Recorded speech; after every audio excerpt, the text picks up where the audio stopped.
two days. Okay.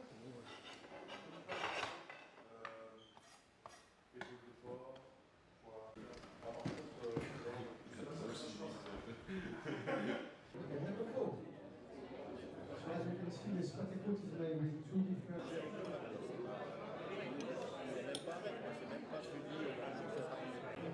De quoi? Ça veut venir ce soir? Oui, à l'hôtel de Lambert. Ça va être comme une oie, mettons, dressée. Je vais dire.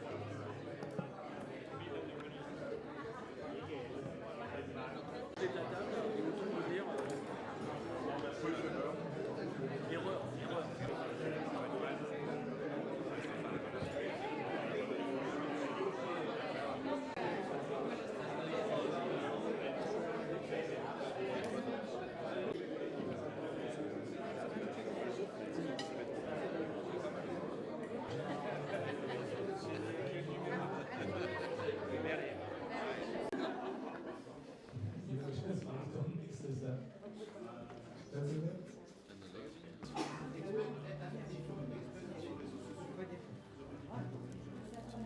One of the beauties of it, you know, the countries that you compete.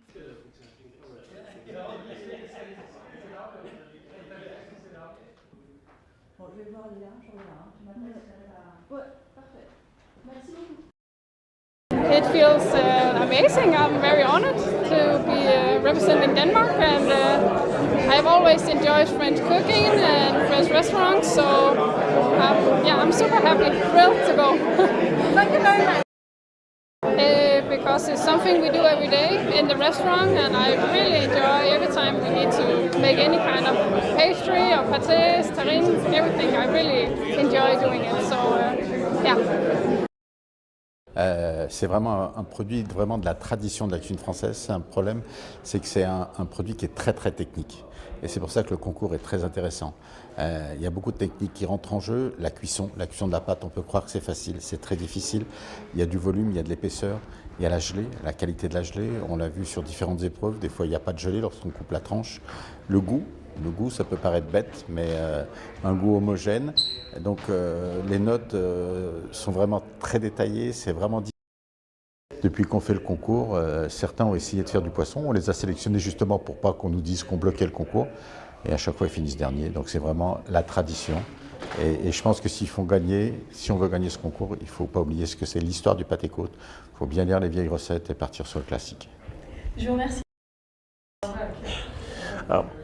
What Denmark can bring to the art of pâté en croûte is maybe what we brought in general, you know, maybe a little bit of freshness, maybe new eyes on a very deep classic, as we do not have a heavy gastronomy tradition. I think we're a little bit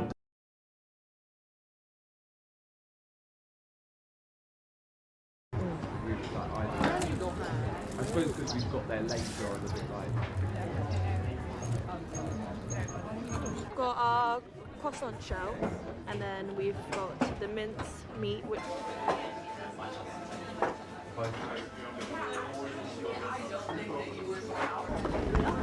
bacon meat.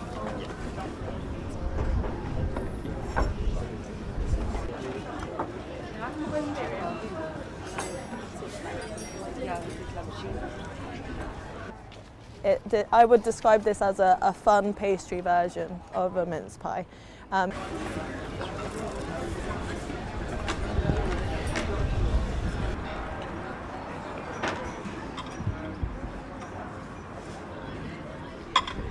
Oh, I thought it was pretty good actually. It's quite a different take to the mince pie. A little bit more buttery, less traditional, but yeah, it's quite unique. It's really good, yeah. I mean, I think it's lovely seeing everyone have fun with it and allow themselves to be creative with the products and not be scared to potentially change something. But of course, I do think it's key to respect the original product, which is why I think this one is so popular, because you still get that classic mince pie element. Yeah.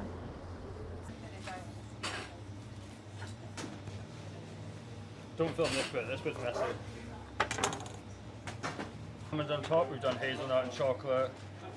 As I say, it's just nice.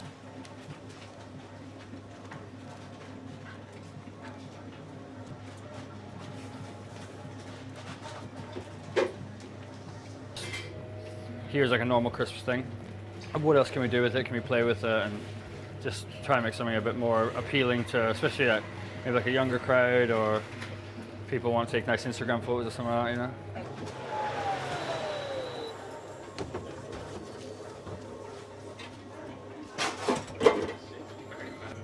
It was just nice to be able to do something that's not your classic mince pie.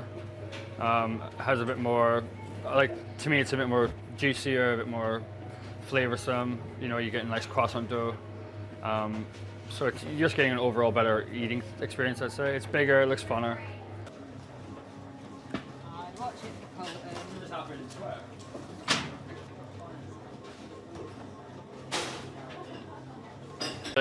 Like it's one of those things that you put it on a counter and it's just like, it just goes. And everybody just wants more and you're like, great.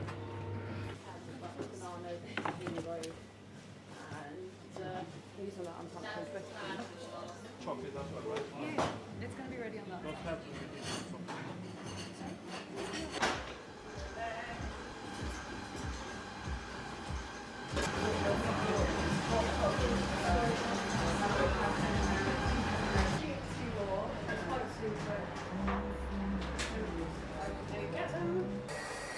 If you're going to do some sort of English traditional things like, I don't know, hot cross bun or a mince pie, you should keep it classic and just like slightly vary it to make it how you would like to eat it.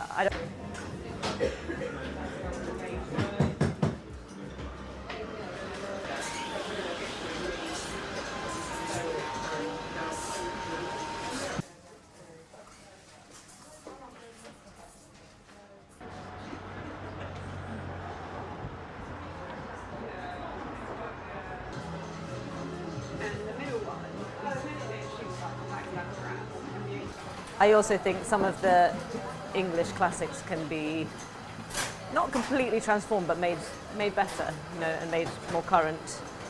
This, I wouldn't say this is particularly, although we've made something that we're really proud of, I don't think it is like particularly new or kind of, it's not that crazy. We're not putting like chocolate chips in it or something like that. It's just slight different variation. I think it should still be quite classic.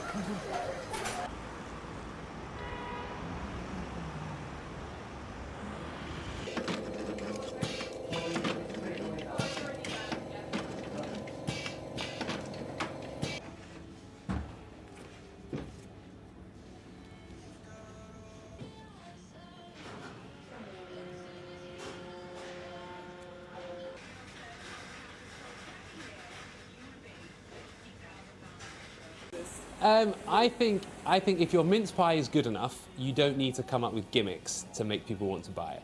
So these other sort of adaptations, they're nice. I think they're lovely ideas and they taste good, but you can't beat the traditional classic. And if your traditional classic is as good as ours, then you don't need to make a frangipane mince pie, because the traditional short crust is what people want, and it's the best.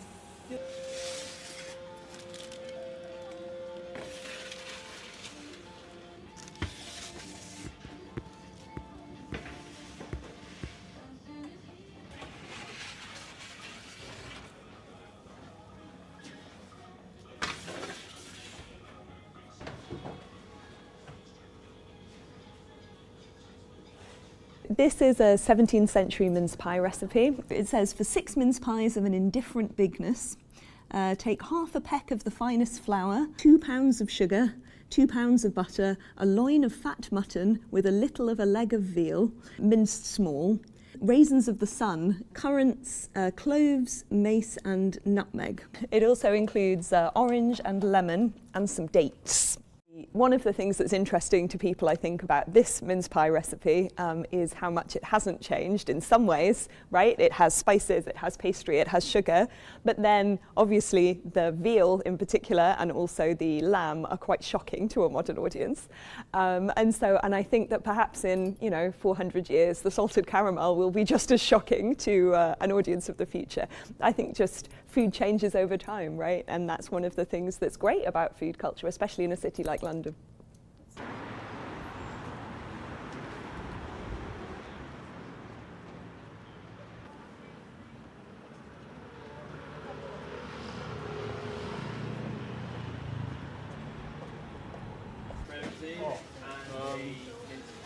Two duplicates. Sorry, Swiss bun, please. I think it's like the time of year, everyone just really loves a mince pie, and it goes very well with mulled wine, and it's just part of the Christmas kind of food tradition in the UK for, you know, Christmas food really.